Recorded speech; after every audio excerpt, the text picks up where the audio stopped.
Okay, what's up, everyone? Welcome to tonight's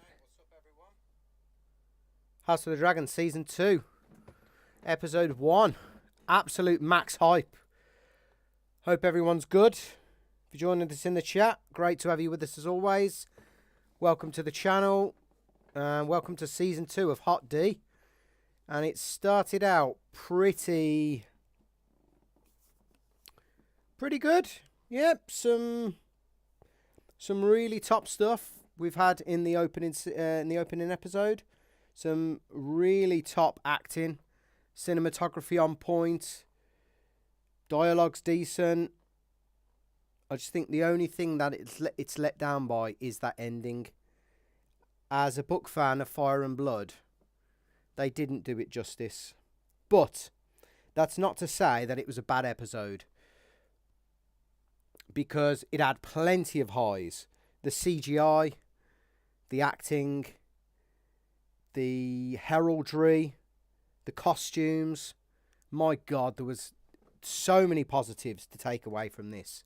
And for it just to kind of lack that little bit, that little something at the end, to say I'm disappointed is, yeah, is a bit of an understatement, really, because what's up, Vega, in the chat? Great to have you with us, man. Thanks for joining tonight. Be great to hear everyone's thoughts in the comments. Let me know your thoughts, Vega, in the comments as well.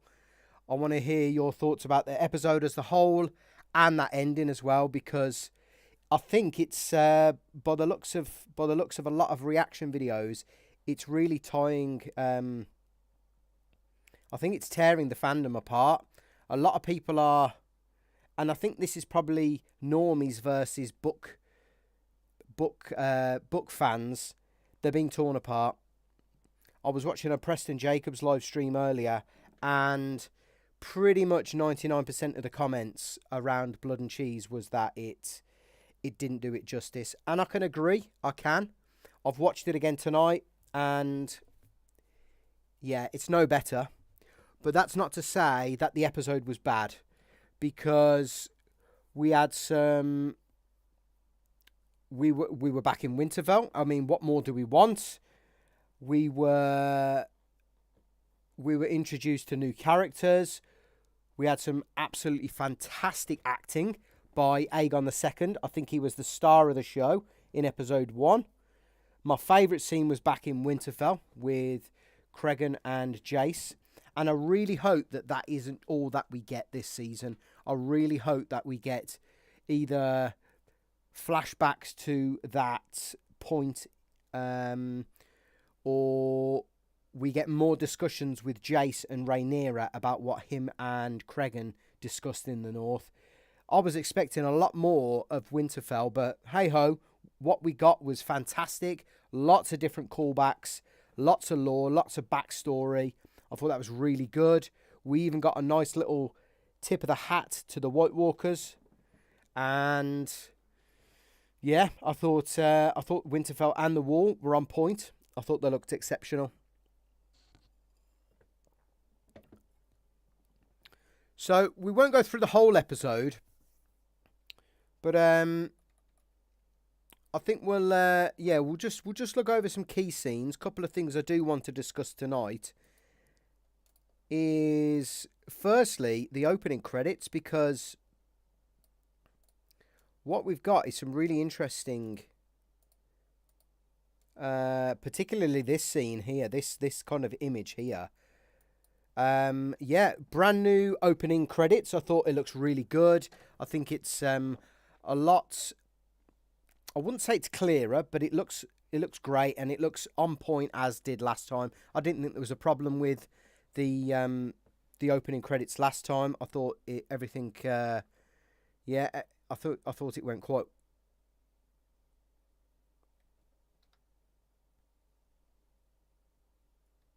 Yeah, I thought it was pretty good.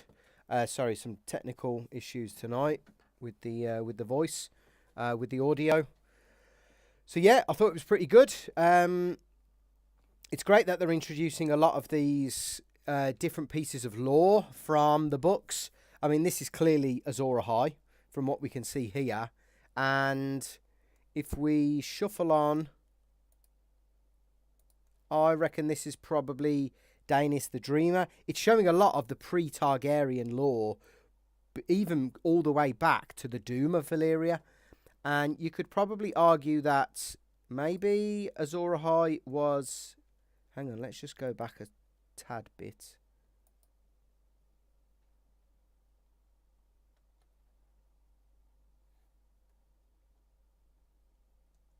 So I've got the sound off so I don't get copyrighted. So that looks to me like it could possibly be Valyria.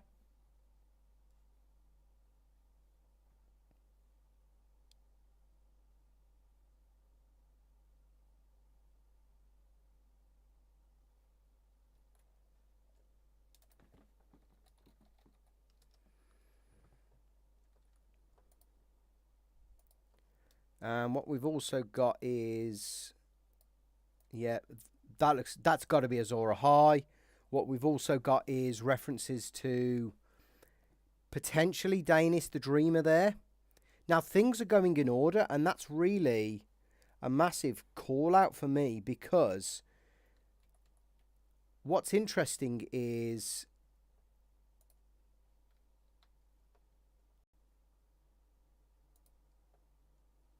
if this is going in order. Right, let's get this up. So if this is going in order, why would they have Azor Ahai before Daenerys the Dreamer? Does that mean that the legend of Azor Ahai happened before the Doom of Valyria? That's quite an interesting concept. Is Azor Ahai like the first like Targaryen? Is he the first dragon rider? Because this is like the opening thing. I'm guessing the previous one is the previous kind of image is on.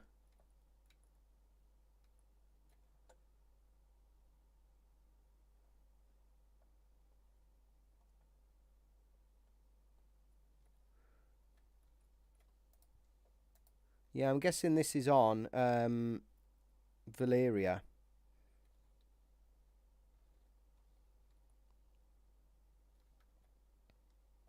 So it's just really interesting as to why they would put Azor Ahai in so early in the opening credits. And then what else have we got? Let's just see if we can shuffle forward. This is obviously the Doom of Valyria, and if we can just shuffle. Yeah, this is obviously the Doom of Valyria. I mean, we've got the kingdom, we've got the dragons, we've got all of this death. And then what else have we got? It's a shame it only goes forward 10 seconds. Really trying not to get copyright stricken with using this. So what we've also got is a weirwood tree, which, yeah, to me is again is another strange inclusion here in a Targaryen-esque opening. This is potentially, from what I can make out, this is potentially the Targaryens fleeing Valyria.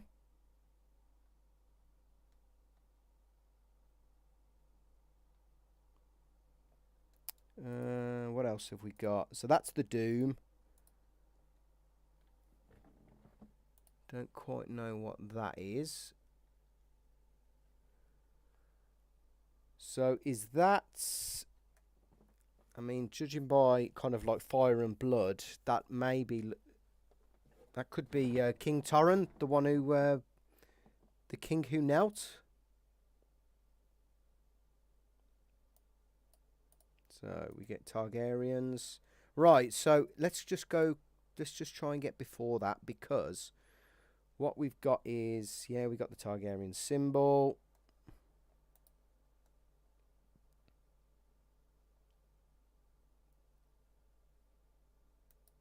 Right, so this to me is Jaehaerys and Queen Alysanne.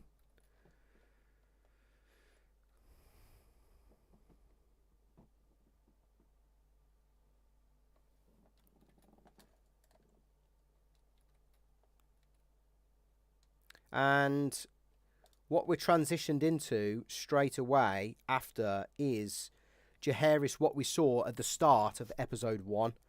So they're clearly showing things in kind of chronological order here. And it was just really fascinating me as to why, because there we've got Alicent in her green dress, and that was season 1, episode 5.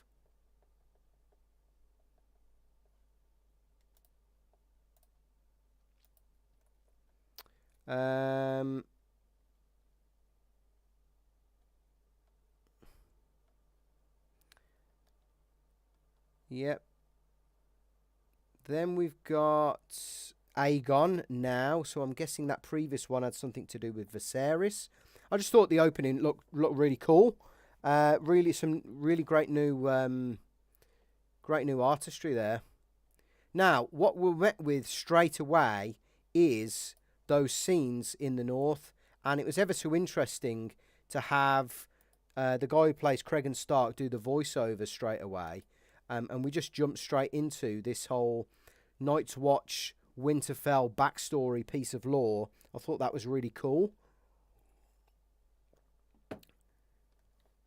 And by the looks of things, Castle Black is a lot more respected in this kind of time, as it was compared with what we saw in Game of Thrones, where really it was only, what was it there for? Cripples, bastards and broken things. So yeah, really really different compared with the show.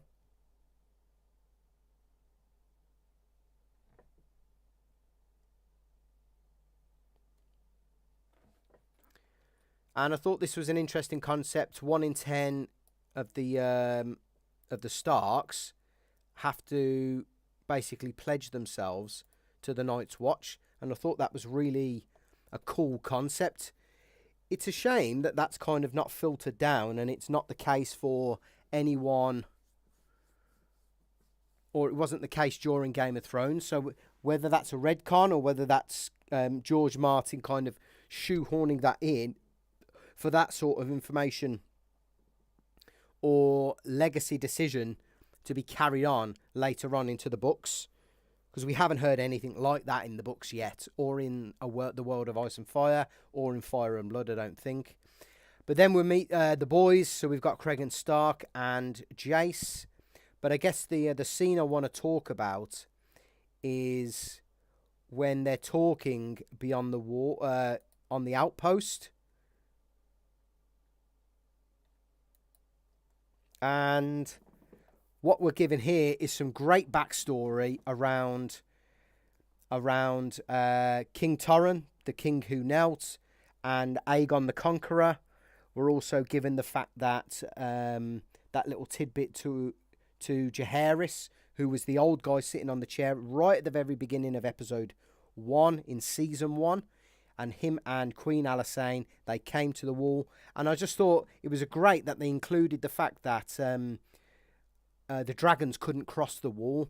And it really got me thinking that it must be the fact that this wall is magical, but was built by either the children of the forest or the others. It must be, because yes, why would their ancestors build a 700-foot wall? But equally, why wouldn't dragons be able to go beyond it? So it must be some sort of magical barrier. It must be. So I thought that was a real good kind of name drop there. But of course, Jace gets the news that what's her name's passed. And yeah, he makes his way rather swiftly, I might add. He makes his way towards King's Landing. Now, there's a great scene with Rhaenys and Daemon. And then we get the whole... we kind of get the start of Rhaenyra's. I mean, we saw a lot of this in the trailer, actually. Yeah, the start of Rhaenyra looking for Luke. What else did we get? Oh, then we got the whole Corlys and Alyn. I mean, this is clearly setting up for Alyn to be Corlys's bastard son. Although it is implied in the books that Alyn is potentially Laenor's bastard son. But I don't think that's true. I think it's Corlys. And I think that's what they're going to go... That's kind of the narrative that they're going to create in the season.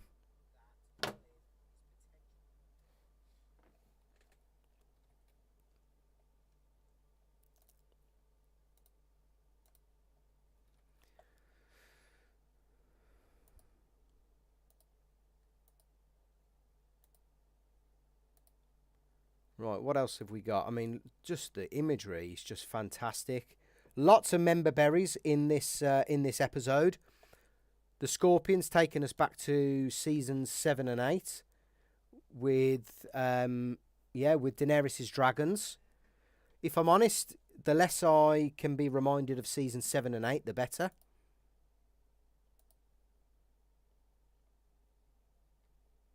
And then we have that really interesting scene with Helena and Aegon. I thought Aegon, by the way, absolute star of the show for me. He's acting, the range that he shows in his acting was just phenomenal in my eyes. Absolutely fantastic. And hats off to the guy, because yes, he's in a real predicament where he's trying to be a good king. He's not a particularly good husband, but he's not a bad dad. You know, he's bringing his kid to court. He's kind of, or he was bringing his kid to court, should I say. And he's kind of, he's trying to be a good dad. But when it comes to being a husband, he's a bit shit. And you can tell he's still a kid. He's still laughing and joking with his pals. He's still having a drink on the throne. So he's a bit naive and he's a bit new to this. So of course he is, because he's never had really any responsibility. Now another key scene, let's just try and change that, is I wonder how long this relationship between Alicent and Kristen Cole has been going on, because it's such an interesting dynamic now. Alicent hated Rhaenyra because of what she did with Kristen Cole, and now Alicent is doing exactly the same thing. It's almost like hypocrisy, as well as, she can't catch a break. She's a single widow now, and, but this implication may be the sole reason as to why Blood and Cheese happened.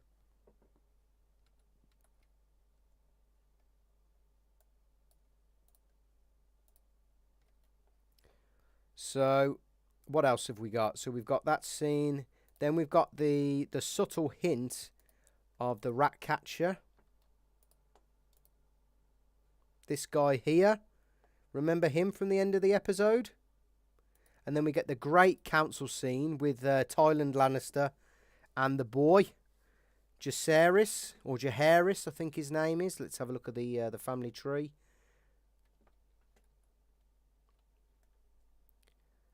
Yeah, we get that great scene in the throne room.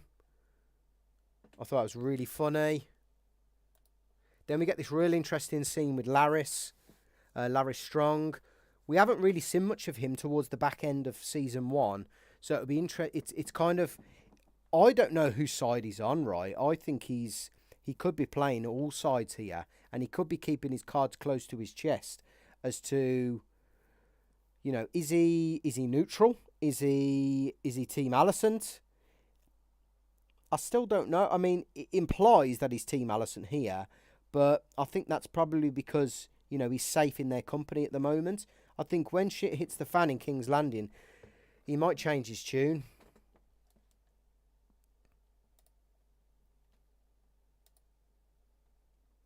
Right, then we get the scene with Rhaenyra finding Luke.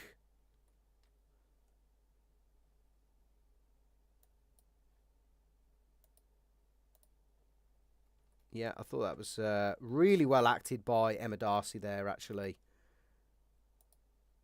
Yeah, really well acted, and hats off to her, because, it's going to be a really emotional scene.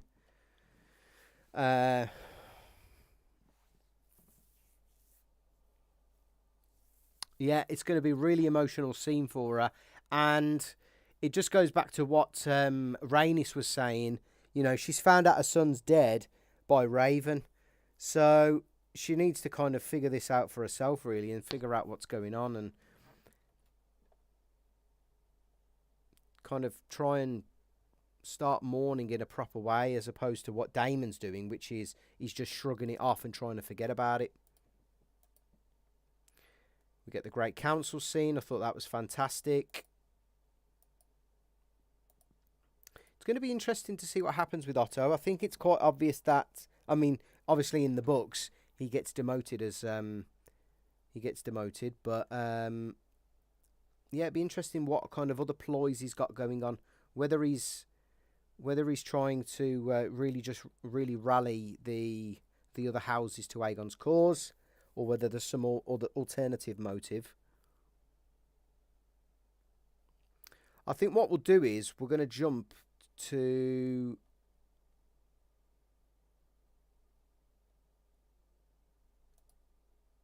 So what we've got here is we're going to jump just quickly to the Black Council scene, where Rhaenyra basically wants Aemon's head on a spike.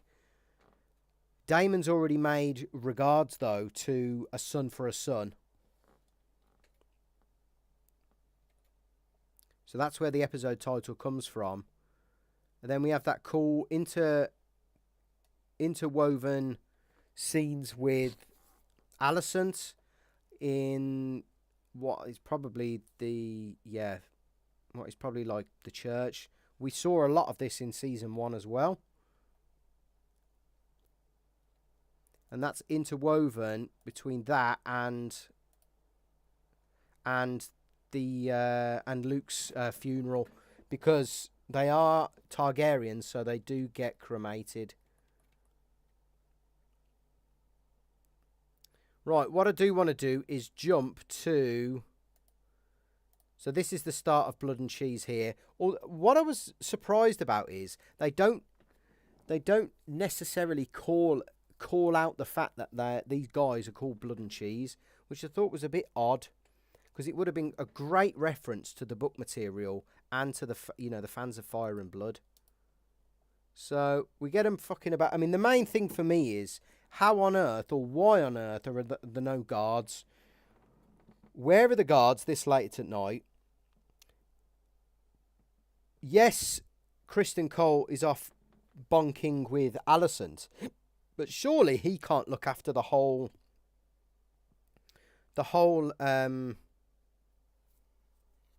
surely he can't look after the whole of the castle on his own at night. So I thought that was a bit strange as to how open and free the castle is. I mean, yeah, there are some here because the king's there, but, you know, you've got the heir now to the throne basically left unguarded, and I just thought that was a bit daft. So we got Blood and Cheese. Blood is the big guy, and Cheese, I always think, we know Cheese is a rat catcher, and rats like cheese. That's how I've always remembered it. So they eventually make their way upstairs. Now, again, they're basically walking through the Red Keep. There's no guards. Where are the guards? Where's the security? Where are the guards at the door?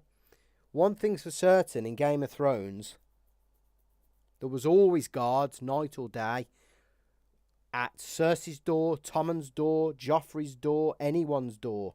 So, yeah, I was just a bit surprised as to how bare bones the security was, and the fact that they could just walk into these people's bedrooms. Now, to me, the episode was great up until this point. It was a slow burner, yes, but it was it's a builder episode. Absolutely, they're trying to introduce new characters, new storylines, and flow on from episode 10, season 1. But the ending is where it kind of didn't quite.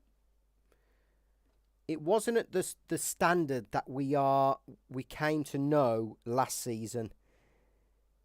I've watched it 2 or 3 times now, and it leaves a sour taste in my mouth, this scene, because one, we lose the critical part of the book, which is where they ask Helena to choose her child.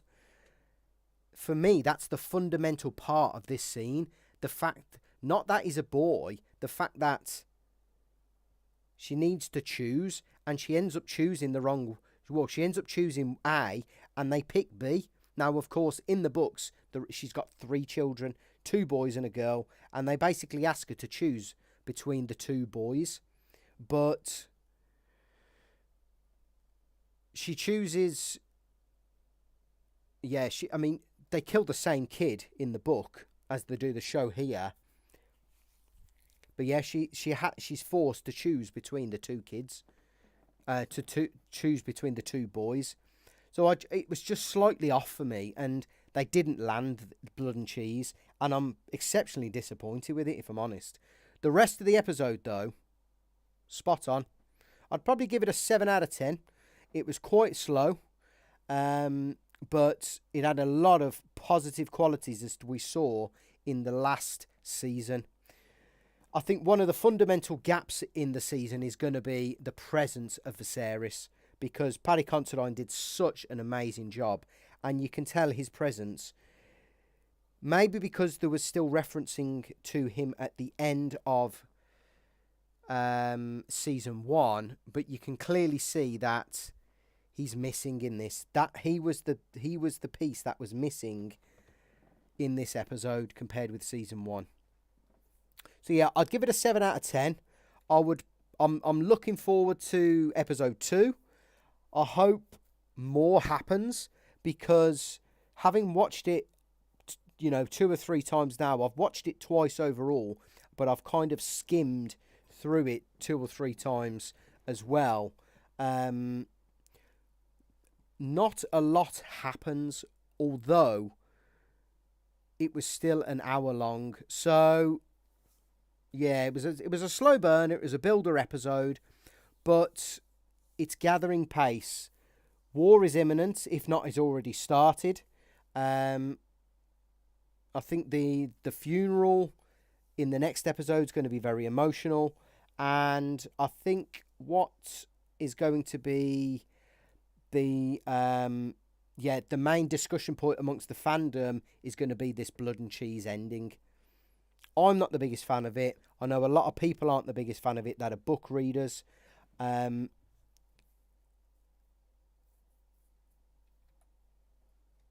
yeah, I'm kind of apprehensive now as to